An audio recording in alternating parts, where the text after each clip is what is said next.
동명이인인데요. IT 전문가였던 이재용이라고 하시는 분이 이제 디지털에 홀리다라는 책을 기록했습니다. 이 책을 옛날에 읽다가 참 마음에 감동되는 내용이 있었어요. 그 내용은 이런 내용입니다. 우리 아빠는 SNS 미치고, 우리 엄마는 스마트폰에 미치고, 우리 딸은 카카오톡에 미치고, 우리 아들은 게임에 미쳤다. 모두가 디지털에 몽롱하게 흘린 사이에 우리의 인생과 미래가 허물어져 가고 있다. 참 어떻게 보면 우리의 삶의 모습인 것 같아요. 이 시대의 모습이죠. 그래서 우리 핸드폰이 만능이잖아요. 핸드폰 안에 우리는 모든 것들을 다 담고 있습니다. 그래서 점점 더 이제 기능이 이 핸드폰 안에 작은 것에 다 더 포함되어서 요거 하나만 가지고 있으면 은행부터 시작해서 우리 소통부터 시작해서 하고 싶은 모든 것들이 사실 더 나가게 돼 있습니다. 아마 기술이 더 발전되면 이제 더 이상 이제 핸드폰도 가지고 다닐 필요 없이 어떤 모습으로 우리에게 다가올 현대의 문명들인 것 같아요. 그런데 이 아름다운 문명들이 다르게 얘기하면 보이지 않게 우리 삶을 이제 하나씩 갉아먹기 시작을 하는 것 같아요. 그래서 이제 더 이상 핸드폰이 없이는 살아갈 수 없는 시대가 되었고, 어떤 보이지 않는 과학 문명이 없이는 우리가 살아갈 수 없는 것이 되어버렸습니다. 그래서 점점 빠져 들어가는 거죠. 사탄은 우리에게 이렇게 중독의 늪으로 우리를 빠져들게 하는 것 같아요. 중독이라는 표현을 이렇게 표현을 했더라고요. 한번 넘겨보면 중독은 자신의 인생을 다 내어주는 헌신. 그러니까 중독이 되면 그 어떤 현상에 자신의 모든 것을 내어준다. 두 번째, 자신을 어떤 습관, 물질에 주어버리는 거죠. 세 번째는 자신의 영혼을 잃어버리게 되고 사로잡히게 되는 것이 중독의 현상이다. 더 멋진 건 그 다음 문장이에요. 중독은 한번 읽어볼게요. 없어도 되는데 없으면 안 되는 상태로 빠져들게 만드는 것인 것. 멋있잖아요. 없어도 돼요. 핸드폰 사실 없어도 됩니다. 그런데 이제 없으면 안 되도록 우리가 빠져 들어가게 되는 거잖아요. 그렇죠? 우리 아이들이면 게임은 없어도 돼요. 근데 없어도 안 되게 돼버리는 그 현상으로 빠져 들어가게 되는 거죠. 여러분이 보이지 않는 그 모든 이 중독이라는 것들이 뭐 작은 것부터 큰 것까지 나도 모르게, 그렇죠? 내 실생활에서 가장 많이 시간들을 투자하고 있는 것이 사실 중독일 수가 있어요. 그러니까 중독이라 생각하면 우리는 중독의 현상을 나타나면서 부정적인 것만 생각할 수 있어요. 아주 극단적인 것, 그렇죠? 근데 사실 알고 보면 이 모든 것들이 우리가 보이지 않게 다 중독에 쌓여 있어서 시간들을 빼앗고 정신을 빼앗기고 삶을 빼앗기고, 그래서 다른 것에 별로 이렇게 집중하지 못하게 만드는 것들이 중독이 됩니다. 그래서 이 중독들이 없어도 되는 건데 없어서는 안 되는 상태가 되어버린 것, 그걸 빠져들게 만드는 것이라 생각해요. 그래서 어느 순간에 중독들이 빠지잖아요. 요즘 연예인들 계속해서 수십 년, 지금 10여 년 넘게 이야기되는 게 뭡니까? 그렇죠? 우리 프로포폴이라고 하는 마약성 갖고 있는 것, 얼마든지 병원에서 처방을 받을 수 있기 때문에, 분명히 환각성 있는 마약은 마약인데 처방받을 수 있는 마약이기 때문에 한 번 갖고는 안 되니까 여러 번, 어떤 연예인들은 뭐 수십 번, 어떤 수백 번을 이렇게 투여받았다라는 겁니다. 분명히 안 해도 될 수 있는 건데, 없어도 되는 건데, 보이지 않는 어떤 힘든 어떤 마음이라든가 또 여러 가지 것을 탈피하기 위해서 이런 프로포필이나 아니면 여러 마약성이 가득한 그런 것들을 이제 처방받거나 이제 투여되면서 잠시 잃어버리는 거죠. 요즘에는 이제 마약이 먼 곳에 있는 줄 알았더니 가장 가까운 데 있잖아요. 저 청소년들에게도 마약이 지금 엄청나게 보이지 않게, 왜? 뿌리는 자들이 있기 때문에, 유통을 시켜야 자기들은 돈을 벌기 때문에 이 마약을 뿌리는 자들이, 유통하는 자들이 오히려 여러 가지를 통해서 일반인들에게도, 그렇죠? 일반 가정주부, 일반인들 아니면 직장인들, 우리가 주변에 모든 보이는 사람 보이지 않지만 이미 마약에 살짝 중독되는 사람들이 많을 것 같아요. 그렇죠? 여러분은 한번 옆에 계신 분은 마약 중독 혹시 있을까요? 이게 다른 얘기가 아니라 가장 우리에게 가까운 시대가 되어버렸어요. 옛날에는 마약 중독자들이 특별하게, 아주 특별하게 이렇게 구별된, 아니면 어떤 범죄 이런 것이라 생각했는데, 요즘에는 자연스럽게 중독들이 우리 삶에 아주 가까웠고 아이들에게도 마찬가지잖아요. 요즘에는 이제 아이들도 공부하다 보니까 고카페인 음료들을 마시다 보니까 카페인 중독들이 보이지 않게 있게 되거든요. 그래야 각성을 하고 잠을 좀 덜 자고 정신 집중한다고 생각하는 좋은 의미 속에서 하지만 결국 이제 잠시 먹다 보면 이제 카페인이 이제 요만큼 아니고 고카페인이 돼야 그래도 나를 정신을 일깨우는 것들이 있잖아요. 그러니까 우리가 이제 보이지 않는 이런 것들 있잖아요. 저도 매일같이 하루에 한 잔 정도 커피를 마시는데요. 전 카페라떼를 마셔요. 우유 한 잔 마시는 것 생각해서 카페라떼를 마시는데 이런 것도 사실 그러잖아요. 우리가 이제 보이지 않게 매일 하루 한 잔 마시는 커피를 생각해도 어느 순간에 커피 없이는 못 사는 삶이 돼버리는 것처럼 이렇게 어느 순간에 빠져들어가서 일상이 돼버리는 것들이 우리 중독이 나쁜 표현으로는 결과가 안 좋은 거지만 뭐 우리 일상에서 얼마든지 다른 것으로 중독을 표현할 수가 있습니다. 네, 마귀는요 우리의 중독을 우리를 유혹하는 수단으로 이용합니다. 자기의 그 죄에 빠지게 만드는 수단으로 이용하게 돼요. 그래서 중독에 빠져버려서 어느 순간에 풍요한 인생, 아름다운 인생, 꿈을 가져야 될 인생을 꿈이 포기되고 삶이 포기되고 이런 정신의 어떤 건강을 해치고 육신의 건강을 해쳐버리게 만드는, 더 나아가서는 이제 보이지 않는 범죄와 또 죄 가운데 빠져가게 만드는 그런 수많은 이 유혹들이 있게 됩니다. 그래서 이 마귀는요 우리 삶 가운데 좀먹는 일들을 참 유혹으로 많이 사용해요. 그래서 원래 아까 중독의 그 정의처럼 불필요도 되는 건데 완전히 필요한 것이 돼버리게 만드는, 그래서 아이들은 그 정신세계를 지배하는 게 게임이라든가 카툰이라든가 수많은 어떤 그 온라인 속에 있었던 것이 이제 싹 되면서, 그러니까 재밌게 보는 건 좋은데 어느 순간에 빠져들어가니까 그 세계관이 아이들을 잡고 우리들을 잡잖아요. 그래서 이 카툰이 어느 순간에 좋은 것만 있나요? 절대 그렇지 않습니다. 대부분 다 아이들이 보거나 여러분들이 보는 동영상이나 어떤 그 카툰이나 아니면 여러 가지 것들이 사실 그 안에는 보이지 않는 폭력들이 가득하여 있고 동성애가 가득하여 있고 또 어떤 불법적인 성적인 행위들이 가득하고 이런 것들이 사실 돈이 되니까 사람들이 또 자극되니까 더 많은 것들을 가게 되는 거죠. 그러다 보면 어느 순간에 빠지게 되면 거기에 이제 주체할 길이 없고 계속 달려가는 것, 이제 그걸로 멈추는 게 아니라 이제 범죄로 나아가게 만드는 것들이 많습니다. 그래서 사단은요 우리에게 있어서 이 중독이라는, 근데 보이지 않게 중독이 아까 얘기했던 좋은 어떤 모습으로 또 우리에게 유혹되는 게 많아요. 그 중에 오늘 제목이 사탄의 유혹, 인기라는 거예요. 인기. 그러니까 인기라는 것도 무슨 중독이냐라고 생각할지 모르지만 그렇지는 않습니다. 사실 우리 이제 인기 지상주의에 살고 있잖아요. 그렇죠? 우리가 살고 있는 모든 곳에는 인기가 포함되어 있어요. 그래서 인기 있는 사람들이 되게 중요하죠. 학교에도 아이들이 인싸나 아싸가 왜 되냐면, 인싸가 되기 위해서 어떻게 보면 아이들에게 외면당하는 사람이 아니라 조금 인기가 있고, 조금 인기가 있다는 건 뭐냐면 존재감이 있다라고 생각을 되는 거예요. 그렇죠? 아이들에게 왕따당은 뭐예요? 존재감이 없는 거잖아요. 그러니까 내 자신이 없어진다 보니까 아이들 세계에서도 어떻게 하면 인기를 얻을 수 있을까? 그 방법은 다양하겠죠. 여러분과 저도 마찬가지잖아요. 사람들이 우리가 사회에서 나를 인정하지 않는다면, 내 존재가 의미가 없다면 얼마나 힘들어요. 내가 있을 만한 존재, 내 이름을 아무도 모르고, 그리고 내가 가야 할 직장도 없고, 내가 가야 될 어떤 그 모임도 없고, 내가 가야 될 그것도 없고, 가면 또 사람들이 인기도 없어서 그냥 한 곳에 앉아 있다가 남들 얘기하는 것만 듣다가 오면 그걸 얼마나 힘들겠어요.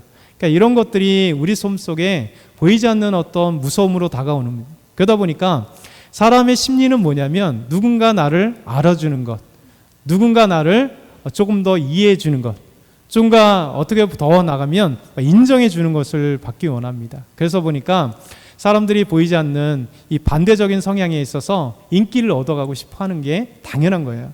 그러다 보니까 많은 인기들이 얼마나 대단한지 모르죠.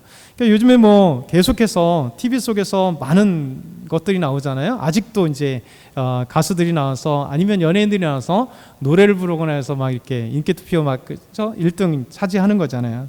더 트로트 쇼라든가 한일 톱10 쇼라든가 복면가왕 부르는 명곡들이 아직도 계속 TV 여러 방송국에서 하는 그런 것들입니다. 거기서 결국 뭐냐면 이제 제치는 거잖아요. 1등을 받기 위해서 누가 더 잘하냐, 누가 더 잘하냐. 그러니까 요즘에는 가끔가다 이런 것도 있어요. 연예인들이 몇 킬로 살을 뺐다. 이게 되게 중요한 거예요. 갑자기 이름 없다가 갑자기 기사에 땅 떠요.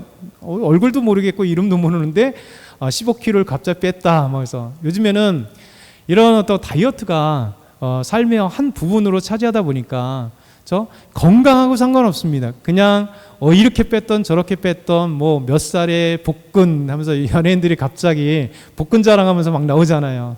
50대의 복근 자랑. 어제도 기사 보니까 갑자기 또 기사가 뜨는데 여자 연예인 50대인데 복근 자랑, 이게 딱 여자 연예인이. 그러니까 드라마에도 안 나오고 요즘에 안 나오다가 갑자기 이런 거예요. 이게 뭐냐면 무엇인가 특별하게 보여줘야 자신의 존재가 이제 당당하는 거. 그래서 요즘에는 이제 다이어트가 또 하나의 인기의 어떤 되게 중요하잖아요. 그래서 우리가 뭐 유튜브뿐만 아니라 많은 숏이라든가 이런 영상에서 다이어트 하는 것들이 뭐 이렇게 하면 이렇게 한다. 약도 엄청나게 많고 그런 것들이 우리 안에 보이지 않는 어떤 그런 것들이 있는 것 같아요. 그래서 우리는 이런 많은 것들이 있는데, 그런데 이제 교회도 이런 문제인 거예요. 좋은 교회, 어떤 교회일까요? 그냥 많이 모이면 좋은 교회, 그러니까 숫자로 평가되는 교회, 건물로 평가되는 교회. 그래서 이 교회 안에도 잘못된 인기지상주의가 참 많아요. 그래서 얼마나 많이 모이느냐, 얼마나 헌금을 많이 하느냐, 얼마나 많이 내서 어떤 프로그램을 하느냐. 근데 더 나아가서는 교회 안에서는 진짜 무엇이 중요한가를 이제 평가를 받아야 되잖아요. 진짜 좋은 교회 뭔가요? 여러분들 머릿속에 다 있을 거예요. 한번 생각해 보세요. 어떤 게 좋은 교회일까요? 물어볼까요? 우리 조경현 수사님 제일 잘하시는.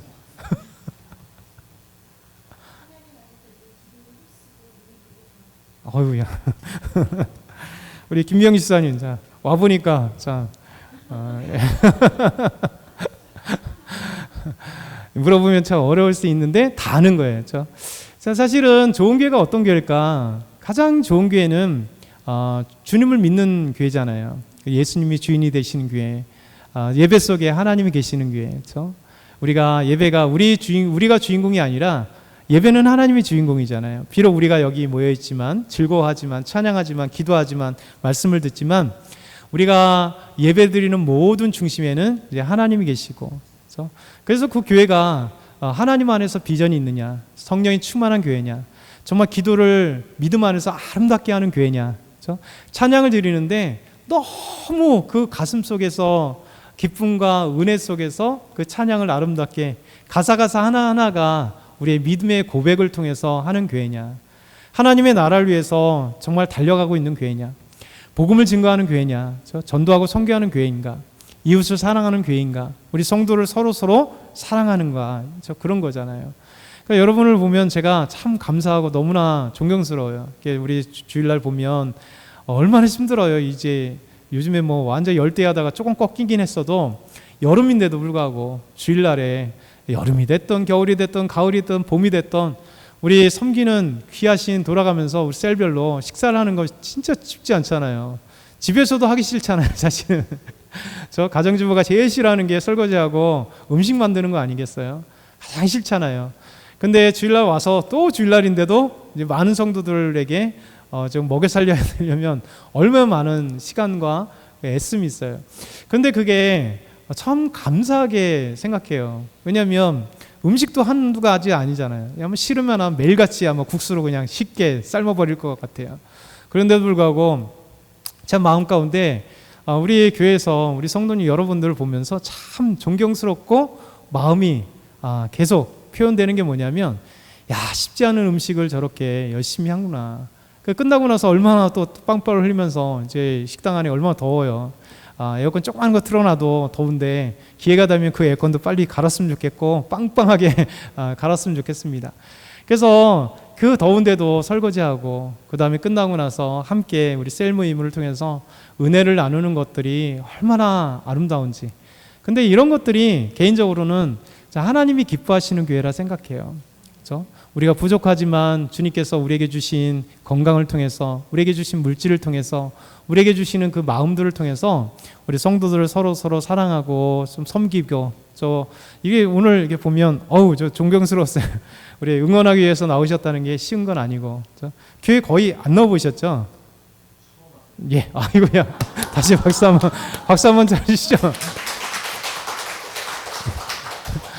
사실 인생에 교회를 처음 나온다는 게 쉽지 않아요. 왜냐하면 여러분들도 교회에 처음 나오셨을 때 한번 생각해 보세요. 얼마나 낯설어요. 이렇게 앉아있는 자체가 낯설고 1시간을 이렇게 진행되는 게 예배 1시간이 정말 쉽지 않은 거예요. 왜냐하면 찬양을 해도 완전 가사 자체가 이해할 수 없는 가사잖아요. 그렇죠? 뭐 음악이야 그렇지만 가사 자체가 그렇고 사도신경은 처음 보면 뭐지? 또 기도한다는데 왜 이렇게 길게 해?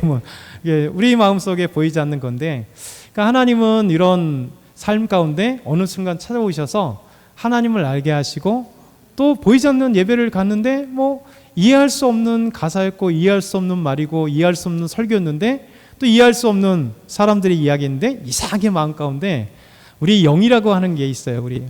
우리 영 가운데 하나님께서 찾아오셔서 마음에 보이지 않는 평안함과 기쁨을 허락하시거든요. 이 세상에서 술로 해결할 수 없는 것, 세상에서 어떤 등산으로 해결할 수 없는 것, 세상에서 어떤 그 무엇던 걸로 해결할 수 없는 하나님이 주시는 그 놀라운 은혜와 평강이 우리 안에 있거든요.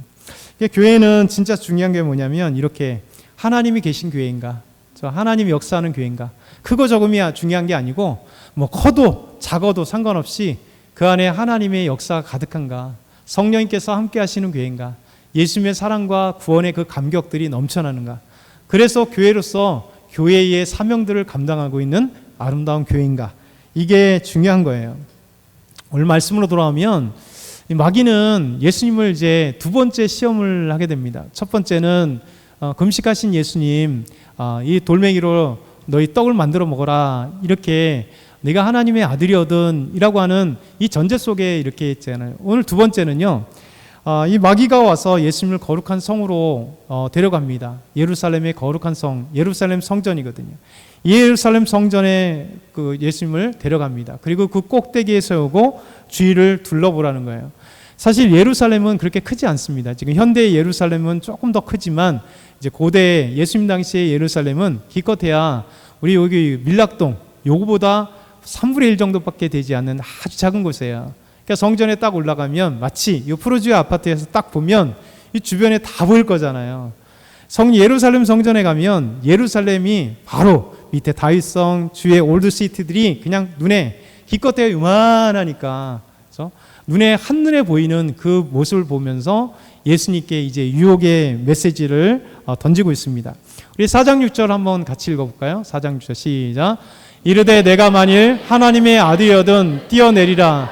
기록되었을 때 그가 너를 위하여 그의 사자들을 명하시리니 그들이 손으로 너를 받들어 발이 돌에 부딪히지 않게 하리로다 하였느니라. 예수님이 성전 높은 꼭대기에 올리더니 주위를 둘러보라는 거예요. 그러면서 이 마귀가, 그렇죠? 시험하는 자 이 사탄이 이 하나님의 아들이신 예수님을 향하여 또 이렇게 가정법을 향하면서 내가 만일 하나님의 아들이라면 뛰어내리라는 거예요. 뛰어내리라는 거예요. 그러면 뛰어내리면 어떻게 되느냐? 하나님이 천사들을 보내가지고 천사가 네 발을 돌에 부딪히지 않도록 떨어지기 전에 천사가 촥 와서 너를 붙잡아 줄 거야. 그런데 말하는 게 뭐였어요? 내가 만약 하나님의 아들이라면, 저 두 가지가 생기는 겁니다. 하나님의 아들이면 하나님의 아들이 죽으면 안 되니까 천사를 보내서 발을 부딪히지 않도록 탁 잡아줄 거야. 그러면 내가 만약 하나님의 아들이 아니라면 저 천사가 안 올 것이 넌 떨어져 죽을 거야. 자, 네가 하나님의 아들이라며. 그럼 네 한번 뛰어내려봐. 그걸 증명해봐. 이번에는 이걸 증명해 보라는 거예요. 여러분, 여기 안에 뭐가 있냐면 제일 중요한 첫 번째가 인기에 대한 보이지 않는 마귀의 유혹인 거예요. 여러분 생각해 보세요. 단순하게 뛰어내리라는 게 아닙니다.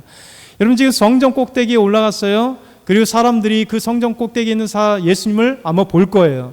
여러분 성전 꼭대기에서 뛰어내리면 누구나 죽을 거라고 하는 것을 알고 있습니다. 그런데 예수님께서 성전 꼭대기에서 예루살렘 쫙 사람들이 보는 가운데 저 사람 왜 그래? 하고 있는데 그곳에서 샥 뛰어내렸는데 천사가 와서 그의 발을 잡고 그를 보호해서 샥 슈퍼맨처럼 안전하게 내려온다면 일약 대스타가 되는 거예요. 인기 절정인 거죠. 월드 토픽이 되는 거예요. 전 세계에서 저 BBC 뉴스든 뭐 CNN 뉴스든 아니면 전 세계 뉴스가 갑자기 예루살렘발 보도를 통해서 예루살렘에 저 예수라고 하는 사람이 있었는데 저 성전에서 뛰어내리는데 와, 천사가 그를 잡아서 그가 땅에 부딪히지 않고 안전하게 내려왔습니다. 이건 BBC, 저는 이스라엘 예루살렘에서 한민수 기자였습니다 하고 딱 할 거예요. 여러분, 이런 거예요. 이런 게 두 번째, 첫 번째 우리에게 시선입니다. 여러분, 이게 얼마나 중요한 게 모르겠어요. 왜 그러냐면 이 사단이 마귀에게 한 유혹이 뭐냐면, 그 안에 깔려있는 전제가 뭐냐면 하나님을 이용하라는 겁니다. 너의 인기를 위해서 하나님을 이용하라는 겁니다. 여러분, 하나님을 이용하는 것이 그 인기의 절정의 비밀. 내가 뛰어내려도 내가 사람들에게 인기를 받고 내가 사람들에게 인정을 받으려고 하면 너는 이것에 뛰어내려라. 그런데 내가 하나님의 아들이라면, 인정받으려면 말씀 가운데 천사가 와서 잡으리라고 하는, 이게 사단의 음모입니다. 사단은요, 우리를 유혹할 때 무서운 얼굴로 오지 않습니다. 광명의 천사로 다가옵니다. 우리를 정말 유혹할 수 있는 사탕발림의 이야기들을 가져오고, 그 사탕발림 이야기 중에 가장 무서운 게 뭐냐면 하나님의 말씀으로 가져와요. 여러분, 사단은 우리보다 성경을 더 잘합니다. 이 사단은 너무나 기교묘하게 말씀을, 성경을 이용하는 거예요. 그러니까 우리 믿음의 사람들이 넘어지게 되는 거예요. 여러분, 생각해 보세요. 이 말씀이 어디를 인용했냐면 시편 91편 11절에서 12절 말씀입니다. 시편 91절, 11절, 12절 말씀을 인용하는 겁니다. 이런 말씀을 인용했다는 게 뭡니까? 생각해 보세요. 여러분, 우리가 잘 아는 것처럼 성경을 많이 이용하는 자들이 어디 있어요? 이단들이 되게 많이 이용하잖아요. 안산흥진흥회, 하나님의 교회, 신천지, 요즘에 또 신천지 과천에 많이 지금 데모하고 있잖아요. 왜냐하면 신천지가 과천이 중심이에요. 이만희가 과천에서 시작을 했기 때문에 과천이 신천지의 중심지입니다. 중요한 이 신천지들이나 또 수많은 이단들, 여호와의 증인들은 많은 이단들이 대부분 다 뭘 사용해요? 성경을 사용하는 거예요. 그래서 이단이에요. 사이비가 아니라, 타종교가 아니라 성경을 사용하기 때문에 이단이라는 거예요. 그렇죠? 이단은 특징이 뭐냐면 성경을 가지고 우리에게 유혹하고 성경을 가르치고 성경을 이야기합니다. 근데 문제는 뭐냐면 이 성경을 하나님의 말씀의 의도대로 가르치느냐, 그렇지 않느냐, 자기들이 생각하는 대로 가르치느냐, 그게 바로 이단인 거예요. 하나님의 교회도 자기들이 생각하는 대로 성경을 빼서 성경을 조작해서 가르치는입니다.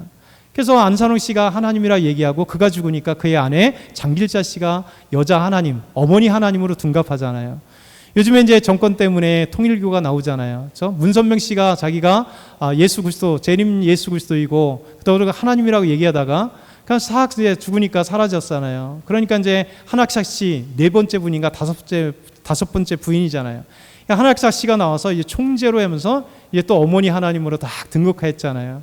그러니까 이단들은 성경을 사용하는데 성경에서 빼어서, 통일교는 완전하게 자기 이제 원리 강론을 만들어 가지만 성경에서 일부를 가져와서 만드는 거죠. 신천지는 성경을 그대로 사용하는데 자기들이 원하는 방법의 이야기, 자기들이 원하는 것들을 성경을 잘못 해석하고 그대로 바꿔서 가르쳐 버리는 거예요. 그래서 사단은요, 가장 우리에게 유혹할 때 성경을 가지고 유혹합니다. 그럴듯하게 유혹을 해요. 그러니까 이단들의 사람들이 빠져 들어가는 거예요. 가면 즐거운 것 같고 은혜 있는 것 같고 하나님 말씀을 잘 가르치고 하는 것 같은데 바른 성경이 아니라 그것을 잘못 가르치고 있는 거예요. 마귀는 금방 보이는 것처럼 시편 91편 9절에서 12절의 말씀을 인용한 거예요. 우리 한번 같이 읽어보겠습니다. 시작. 내가 말하기를 여호와는 나의 피난처시라 하고 지존자는 너의 거리처로 삼으므로 화가 내게 미치지 못하며 재앙이 내 장막에 가까이 오지 못하리니 그가 너를 위하여 그의 천사들을 명령하사 내 모든 길에서 너를 지키게 하심이라. 그들이 그들의 손으로 너를 붙들어 발이 돌에 부딪히지 아니하리라 하리라. 아멘.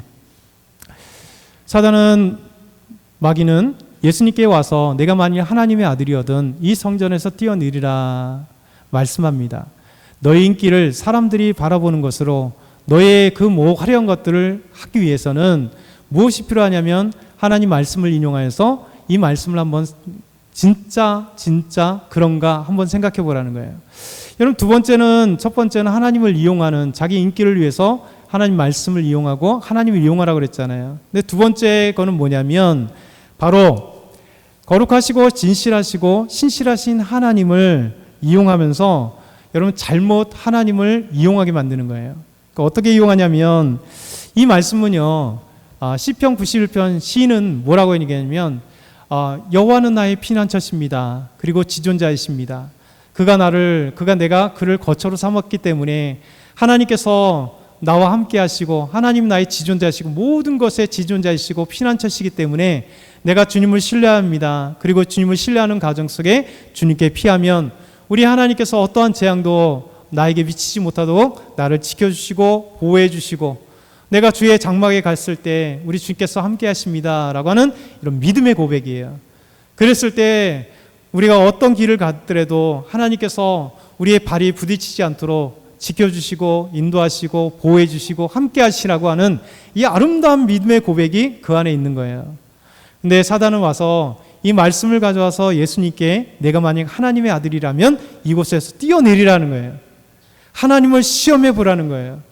여러분, 하나님을 신뢰할 때, 하나님이 함께할 때 하나님이 자연스럽게 우리 삶 가운데 찾아오셔서 우리를 도와주시는 거예요.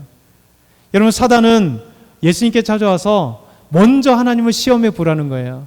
하나님을 신뢰가 아니라 네 인기를 위해서 하나님을 이용하는데 그 하나님 이용하는 것뿐만 아니라 하나님 한번 시험해 봐라는 거예요. 그렇죠? 하나님 말씀은 시험해 봐라. 그러면 내가 뛰어내리면 하나님이 천사를 내려보내주나 안 내려보내주나 여러분 시험해 보라는 거예요. 여러분, 이 전제가 뭡니까? 하나님의 신뢰성을 무시해버리는 거예요. 무엇이 있냐면 너의 인기 때문에 하나님을 이용하라고 그랬잖아요. 이용하는 것 속에서 뭐가 있냐면 하나님의 신뢰성이 담보되는 것이 아니라 그렇죠? 하나님이 도와주시면 하나님이 계신 것을 내가 믿겠다. 이 선과 관계가 잘못된 거예요. 여러분, 사단은 기묘하게 우리에게 달려옵니다. 그래서 우리에게 수없이 어려움이 생길 때 뭐라고 얘기합니까? 이런 기도하잖아요. 하나님이 이번에 돈만 주시면, 하나님이 이번에 사업만 형통케 하시면, 하나님이 이번에 거래처에 요거 잘 되게만 하시면, 하나님 요번에 이것만 해주시면 내가 하나님께 드리겠습니다. 우리가 잘하는 거 있잖아요. 여러분은 안 할 거예요. 저도 안 해봤지만 로또 한번 맞으면 이번에 로또 1등 맞으면 제가 하나님께 11조 아니라 10에 5조를 한번 드리고 제가 멋지게 하나님께 쓰고 제가 이렇게 얘기하잖아요. 이게 보이지 않게 우리가 하나님을 신뢰성의 담보가 아니라 하나님이 나에게 무엇인가 해줘야 내가 믿겠다는 거예요. 사단은 은근히 이 말씀을 싹 비꼽니다. 그렇죠? 꼰 거예요.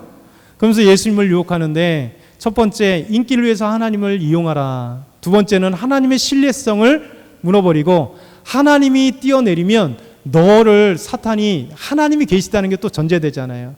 그러면 하나님이 너의 천사를 보내 네 발을 탁 잡아주시면 하나님의 말씀이 진짜인지를 알 거야. 이런 거예요.